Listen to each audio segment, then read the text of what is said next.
আজ এতদিন পরে একটা জিনিসই শিখেছি, যেটা হচ্ছে পৃথিবীতে ভালোবাসার শব্দ বলে কিছুই নেই। কেবল মুখে এ ওকে ভালোবাসে, ওকে ভালোবাসে, ওকে ভালোবাসে, কিন্তু এ কিছুই নেই। আছে কেবল ধোঁকাদারি, অভিনয় আর স্বার্থবাদী। এই মানুষগুলো আছে বলে হয়তো আমাদের মতো মানুষ এখনো টিকে আছে।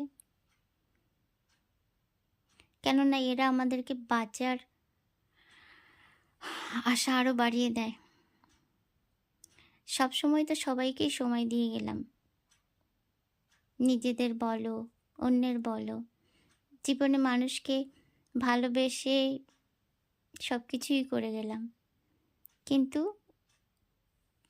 তার বিপরীত কি পেয়েছি?